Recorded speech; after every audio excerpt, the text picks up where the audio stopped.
আমি professor doctor Mohammad Mabinur Rahman,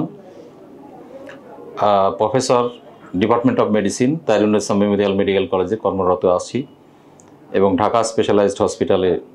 আর যখন ভর্তি হবে হসপিটালে তখন আমরা ফ্লুইড ম্যানেজমেন্টটা খুব গুরুত্বপূর্ণ। এখানে নর্মাল স্যালাইন দিয়েই করা হয় বেশিরভাগ, কখনো কখনো হার্টম্যান সলিউশন, কখনো কখনো কলয়েড দিয়ে।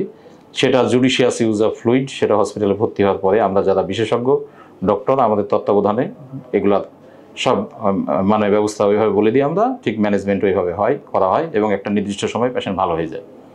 প্ল্যাটলেট কাউন্ট আবার বাড়া শুরু হয়, কমেছিল কিন্তু বাড়া শুরু হয় এবং খালি প্ল্যাটলেট না, পেশেন্টের অ্যাপেটাইট বাড়ে, রুচি বাড়ে এবং তার কনভালেসেন্ট ইচিং হতে পারে। তখন বোঝা যাবে যে পেশেন্ট রিকভারি ফেজে আছে, পেশেন্টকে তখন ছুটি দেওয়ার সময় হয়।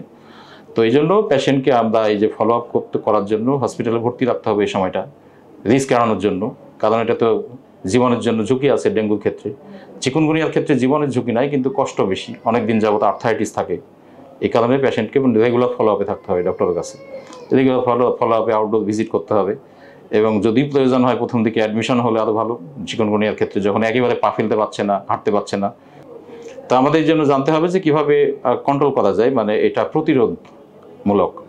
যে মশা কন্ট্রোল করাটা খুব গুরুত্বপূর্ণ, যাতে করে মশার ব্রিডিং ঠেকানো যায়। এজন্য পানি জমানো যেসব পানিগুলো আছে এগুলোকে যেন জমে না থাকে কোথাও, কোনো ট্যাঙ্কে বা যে কোনো জায়গায়। এই বৃষ্টি হচ্ছে যখন, তখন বৃষ্টি হওয়ার পরে পানি জমে থাকলে সেখানে কিন্তু এডিস মশাগুলোর লার্ভা তৈরি হয় এবং এখান থেকে অ্যাডাল্ট মশা হয় এবং এটা ছড়ায়, ডেঙ্গু ছড়ায়।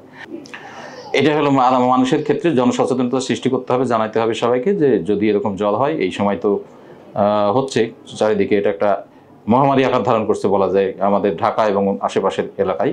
সেজন্য যথাসম্ভব দ্রুত ডাক্তারের পরামর্শ নেওয়া, প্রয়োজনে হসপিটালে ভর্তি হয়ে চিকিৎসা করে। ওকে, সবাইকে ধন্যবাদ।